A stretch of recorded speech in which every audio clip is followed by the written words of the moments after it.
everyone, I hope you've had a lovely weekend and that the storms haven't been too bad wherever you are. So let's carry on with the Ickabog chapter 14, Lord Spittleworth's plan. And if you can hear noises, it's Bruno deciding that he should roll around on the carpet. When the fog cleared at last, it revealed a very different party of men to those who had arrived at the edge of the marsh an hour earlier. Quite apart from their shock at the sudden death of Major Beamish, a few of the royal guard were confused by the explanation they'd been given. Here were the two lords the king had hastily promoted, and the hastily promoted Major Roach, all swearing that they'd come to face with a monster that all but the most foolish had dismissed for years as a fairy tale. Could it really be true that beneath the tightly wrapped cloaks, Beamish's body bore the tooth and claw marks of the Ickabog? "Are you calling me a liar?" Major Roach growled into the face of a young private. "Are you calling the king a liar?" barked Lord Frappoon. The private didn't dare question the word of the king, so he shook his head. Captain Goodfellow, who'd been a particular friend of Major Beamish's, said nothing. However, there was such an angry and suspicious look on Goodfellow's face that Roach ordered him to go and pitch tents on the most solid bit of ground he could find, and be quick about it, because the dangerous fog might yet return. In spite of the fact that he had a straw mattress and that blankets were taken from the soldiers to ensure his comfort, King Fred had never spent a more unpleasant night. He was tired, dirty, wet, and above all frightened. "What if the Ickabog comes looking for us, Spittleworth?" the king whispered in the dark. "What if it tracks us by a scent? It's already had a taste of poor Beamish. What if it comes looking for the rest of the body?" Spittleworth attempted to soothe the king. "Do not fear, your majesty. Roach has ordered Captain Goodfellow to keep watch outside your tent. Whoever gets eaten, you will be the last." It was too dark for the king to see Spittleworth grinning. Far from wanting to reassure the king, Spittleworth hoped to fan the king's fears. His entire plan rested on a king who not only believed in an Ickabog, but who was scared it might leave the marsh to chase him. The following morning, the king's party set off back to Jeroboam. Spittleworth had sent a message ahead to tell the major of Jeroboam that there had been a nasty accident at the marsh, so the king didn't want any trumpets or corks greeting him. Thus, when the king's party arrived, the city was silent. Townsfolk, pressing their faces to their windows or peeking round their doors, were shocked to see the king so dirty and miserable, but not nearly as shocked as they were to see a body wrapped in cloaks tied to Major Beamish's steel grey horse. When they reached the inn, Spittleworth took the landlord aside. "We require some cold, secure place, perhaps a cellar where we can store a body for the night, and I shall need to keep the key myself." "What happened, my lord?" asked the innkeeper, as Roach carried Beamish down the stone steps into the cellar. "I shall tell you the truth, my good man, seeing as you have looked after us so well, but it must go no further," said Spittleworth in a low, serious voice. "The Ickabog is real and has savagely killed one of our men. You understand, I'm sure, why this must not be widely broadcast. There would be instant panic.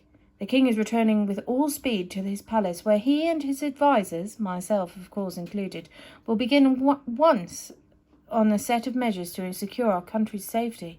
"The Ickabog? Real?" said the landlord in astonishment and fear. "Real and vengeful and vicious," said Spittleworth. "But as I say, this must go no further. Widespread alarm will benefit nobody." In fact, widespread alarm was precisely what Spittleworth wanted, because it was essential for the next phase of his plan.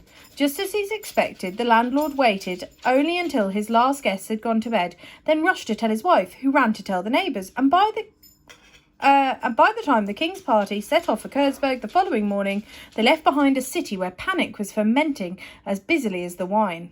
Spittleworth sent a message ahead to Kurdsburg, warning the cheese-making city not to make a fuss of the king either. So it too was dark and silent when the royal party entered its streets. The faces at the window were already scared. It so happened that a merchant from Jeroboam with an especially fast horse had carried the rumour about the Ickabog to Kurdsburg an hour previously. Once again, Spittleworth requested the use of a cellar for Major Beamish's body, and once again confided to the landlord that the Ickabog had killed one of the king's men. Having seen Beamish's body safely locked up, Spittleworth went upstairs. He was just rubbing ointment into the blisters on his bottom when he received an urgent summons to go and see the king. Smirking, Spittleworth pulled on his pantaloons, winked at Flapoon, who was enjoying a cheese and pickle sandwich, picked up his candle and proceeded along the corridor to King Fred's room. The king was huddled in bed wearing his silk nightcap, and as soon as Spittleworth closed the bedroom door, Fred said, "Spittleworth, I keep hearing whispers about the Ickabog. The stable boys were talking, and even the maid who just passed by my bedroom door. Why is this? How can they know what happened?" "Alas, your majesty," sighed Spittleworth, "I'd hoped to conceal the truth from you until you were safely back at the palace, but I should have known that your majesty is too shrewd to be fooled. Since we left the marsh, the Ickabog has, as your majesty feared, become much more aggressive." "Oh no," whimpered the king. "I'm afraid so, sire, but after all, attacking it was bound to make it more dangerous." "But who attacked it?" said Fred. "Why, you did, your majesty," said Spittleworth. "Roach tells me your sword was embedded in the monster's neck when it ran. I'm so sorry." "Your majesty, did you speak?" The king had, in fact, let out a sort of hum, but after a second or two he shook his head. He'd considered correcting Spittleworth. He was sure he told the story differently, but this horrible experience in the fog sounded much better the way Spittleworth told it now, that he'd stood his ground and fought the Ickabog rather than simply dropping his sword and running away. "But this is awful, Spittleworth," whispered the king. What will become of us all if the monster has become more ferocious?" "Never fear, your majesty," said Spittleworth, approaching the king's bed, the candlelight illuminating his long nose and his cruel smile from below. "I intend it to make my life's work to protect you and the kingdom from the Ickabog."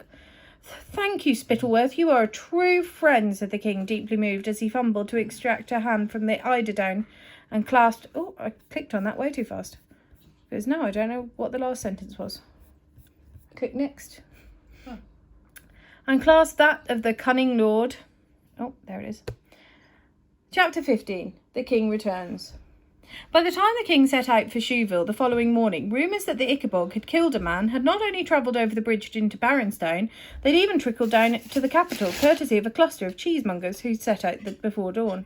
However, Shoeville was not only the furthest away from the northern marsh, it also held itself to be far better informed and educated than other cornucopian towns, so when the wave of panic reached the capital, it met an upswell of disbelief.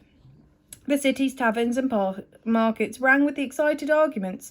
Sceptics laughed at the preposterous idea of the Ickabog existing, while others said that people who'd never been to the marshland ought not to pretend to be experts. The Ickabog rumours had gained a lot of colour as they had travelled south.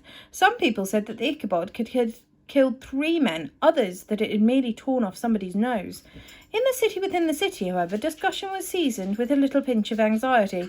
The wives, children and friends of the Royal Guard were worried about the soldiers, but they reassured each other that if any of the men had been killed, their families would have been informed by messenger. This was the comfort that Mrs. Beamish gave Bert when he came looking for her at the palace kitchens, having been scared by the rumours circling among the other school children. "The king would have told us if anything had happened to Daddy," she told Bert. "Here now, I've got you a little treat." Mrs. Beamish had prepared hopes of heaven for the king's return, and she now gave one that wasn't quite symmetrical to Bert. He gasped, because he only ever had hopes of heaven on his birthday, and bit into the little cake. At once his eyes filled with happy tears as paradise wafted up through the roof of his mouth and melted all his cares away. He thought excitedly of his father coming home in his smart uniform, and how he, Bert, would be the centre of attention at school tomorrow, because he'd know exactly what had happened to the king's men in the faraway marshlands. Dusk was settling over Shoeville when at last the king's party rode into view. This time, Spittleworth hadn't sent a messenger to tell the people to stay inside. He wanted the king to feel the full force of Shoeville's panic and fear when they saw his majesty returning to his palace with the body of one of the royal guard. The people of Shoeville saw the drawn, miserable faces of the returning men, and watched in silence as the party approached. Then they spotted the wrapped-up body slung over the steel-grey horse, and gasps spread through the crowd like flames. Up through the narrow cobbled streets of Shoeville the king's party moves, and men removed their hats and women curtsied, and they hardly knew whether they were paying their respects to the king or the dead man. Daisy Dovetail was one of the first to realise who was missing. Peering between the legs of grown-ups, she recognised Major Beamish's horse, instantly forgetting that she and Bert hadn't been talking to each other since their fight the previous week. Daisy pulled free of her father's hand and began to run, forcing her way through the crowds, her brown pigtails flying. She had to reach Bert Bert before he saw the body on the horse. She had to warn him, but people were so tightly packed that fast as Daisy moved, she couldn't keep pace with the horses. Bert and Mrs. Beamish, who were standing outside their cottage in the shadow of the palace walls, knew there was something wrong because of the crowd's gasps. Although Mrs. Beamish felt somewhat anxious, she was still sure she was about to see her handsome husband, because the king would have sent her word if he'd been hurt. So when the procession rounded the corner, Mrs. Beamish's eyes slid from face to face, expecting to see the Major's. And when she realised that there were no more faces left, the colour drained slowly from her own. Then her gaze fell upon the body strapped to Major Beamish's horse, a steel grey horse, and still holding Bert's hand, she fainted clean away. Well, that was another not very happy chapter. Poor Major Beamish. So what I'm going to set a Purple Mash activity for you. Head to Purple Mash and have a go at the true or false quiz. And remember to read the statements very carefully before you answer, because a lot of you are getting a bit muddled. So make sure you do that. And we'll see you tomorrow to see what happens to Mrs. Beamish.